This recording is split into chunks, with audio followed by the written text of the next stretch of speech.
Sir Isaac Newton वो scientist थे जिन्होंने अकेले अपने दम पर मॉडर्न साइंस का नक्शा बदल के रख दिया। न्यूटन एक mathematician, astronomer, author, historian, theologian और एक फिलोसोफर भी थे। आज वे दुनिया के सबसे महान वैज्ञानिकों में से एक माने जाते हैं।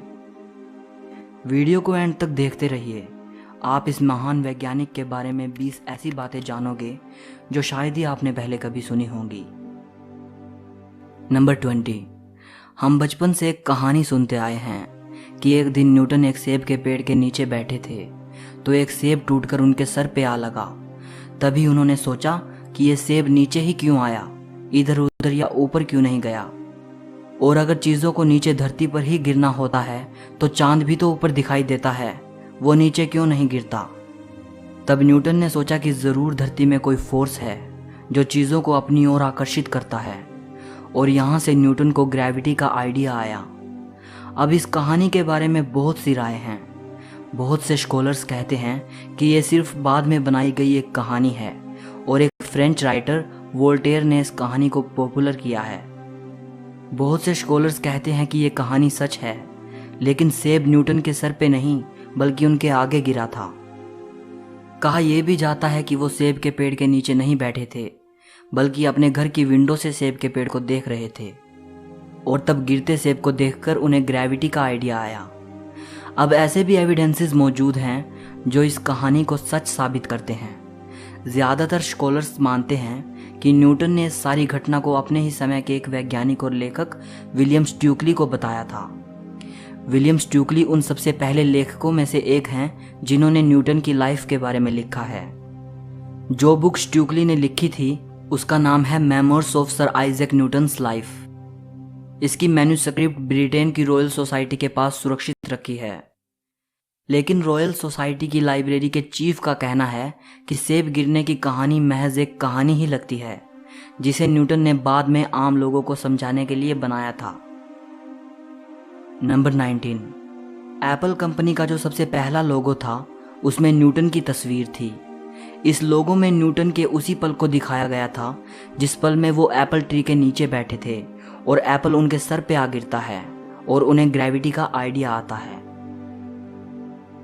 नंबर 18। 1665 में इंग्लैंड के कैम्ब्रिज शहर में प्लेग की बीमारी फैल गई थी। उस वक्त न्यूटन कैम्ब्रिज के ट्रिनिटी कॉलेज में पढ़ाई कर रहे थे। न्यूटन और उसके सभी क्लासमेट्स को प्लेग से बचने के लिए उनके घर रवाना कर दिया गया। यही टाइम न्यूटन की लाइफ का सबसे प्रोडक्टिव पीरियड साबित हुआ। यही वो टाइम था जब उन्होंने कैलकुलस का आविष्कार किया और वो चीज़ हमें दी जिसे आज न्यूटोनियन फिजिक्स कहते हैं। नंबर 17। न्यूटन ने कई सालों तक अपनी डिस्कवरीज को दुनिया से छिपाए रखा। कई सालों तक उन्होंने इस बारे में किसी को भी नहीं बताया। शायद उन्हें इस बात का डर रहा होगा कि लोग उनकी की गई खोजों को सही नहीं मानेंगे। नंबर 16। एक साइंटिस्ट होने के बावजूद भी वो बड़े धार्मिक इंसान थे। उन्होंने खुद लिखा है कि ग्रेविटी हमें ग्रहों की गति के बारे में बताती है, लेकिन ये नहीं बता सकती कि इन ग्रहों को गति में किसने सेट किया है। ईश्वर सभी चीज़ों को नियंत्रित करता है और जानता है कि क्या है और क्या किया जा सकता है। नंबर 15। आपको जानकर हैरानी होगी कि एक धार्मिक व्यक्ति होने के बावजूद और ईश्वर पर विश्वास रखने के बावजूद भी न्यूटन भूत, आत्मा और शैतान आदि पर विश्वास नहीं करते थे। नंबर 14। न्यूटन का बाइबल को लेकर बहुत जुनून था। बाइबल को बड़ी गहराई से पढ़ते थे, यहाँ तक कि साइंस से ज़्यादा उन्होंने धर्म और इतिहास के बारे में लिखा है। नंबर 13। बाइबल पढ़ने की वजह से ही उन्हें कुछ चीज़ों को प्रेडिक्ट भी किया। न्यूटन ने अनुमान लगाया था कि जीसस को सूली एग्जैक्टली 3 अप्रैल 33 AD को दी गई थी। नंबर 12।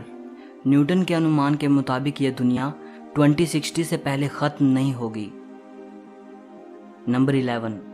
कहा जाता है कि न्यूटन ने पहले ही बता दिया था कि यहूदी इज़राइल को फिर से हासिल करेंगे, और उनकी यह भविष्यवाणी सच साबित हुई। नंबर 10। बाइबल को लेकर उनका जुनून इतना ज़्यादा था कि वो जस्ट इसलिए हिब्रू भाषा को सीखने चले गए कि उन्हें बाइबल में छिपे गूढ़ अर्थों को समझना था। आपको ये जानकर हैरानी होगी कि जिस न्यूटन को हम आज एक महान साइंटिस्ट के तौर पर जानते हैं, उसी न्यूटन ने अपनी ज़िंदगी का आधे से ज़्यादा टाइम साइंस पर काम करने की बजाय धर्म के गूढ़ अर्थों को जानने में लगा दिया। नंबर 9, जिस साल ग्रेट साइंटिस्ट गैलीलियो गैलीली की डेथ हुई थी, सेम उसी साल सर आइजैक न्यूटन का जन्म हुआ था। नंबर 8, जब न्यूटन का जन्म हुआ तब वो नॉर्मल नहीं थे। उनका आकार और वजन बहुत कम था। वे समय से पहले पैदा हुए थे। उनकी माँ ने बताया था कि उनका आकार इतना कम था कि वे एक छोटे मग में समा सकते थे, इसलिए इनके जिंदा बचने की उम्मीद बहुत कम थी। नंबर 7, आइजैक न्यूटन के फादर का नाम भी आइजैक न्यूटन ही था। नंबर 6, न्यूटन के जन्म के 3 महीने पहले ही उनके फादर की डेथ हो गई थी। नंबर 5, न्यूटन ने आजीवन शादी नहीं की। नंबर 4, न्यूटन की मां चाहती थी कि वे फार्मर बने। उनका जन्म भी एक फार्मर फैमिली में हुआ था, लेकिन न्यूटन को फार्मिंग बिल्कुल पसंद नहीं थी। नंबर 3, न्यूटन ही वो साइंटिस्ट थे जिन्होंने बताया था कि पृथ्वी गोल नहीं बल्कि अंडाकार है। नंबर 2, जिस एप्पल ट्री से न्यूटन को ग्रेविटी का आइडिया आया था, उस ट्री का वंशज आज भी इंग्लैंड में मौजूद है। हालांकि जो ओरिजिनल ट्री था वो 1815 से 1820 के बीच नष्ट हो गया था। इस एप्पल ट्री का साइंस के इतिहास में बड़ा महत्व है, क्योंकि इसी ट्री से एप्पल को गिरता देखकर न्यूटन ने ग्रेविटी को खोजा था। नंबर 1, इसी ट्री की लकड़ी का टुकड़ा सर आइजैक न्यूटन की तस्वीर के साथ स्पेस में भी भेजा जा चुका है, ताकि न्यूटन ने आज हमें और साइंस को जो दिया है उसके लिए उनका आभार व्यक्त किया जा सके और उस एप्पल ट्री को जीरो ग्रेविटी का एहसास कराया जा सके। आज अगर न्यूटन जिंदा होते तो ये देखकर खुशी से मर जाते। सो इस वीडियो के लिए इतना ही। सर आइजैक न्यूटन की ये बातें अगर आपको पसंद आई हों तो वीडियो को एक लाइक ज़रूर करना। हिस्ट्री और फिलोसफी से जुड़ी ऐसी ही अमेजिंग वीडियोस को देखने के लिए चैनल को सब्सक्राइब करके घंटी को दबा देना। सो मिलते हैं अगली वीडियो में।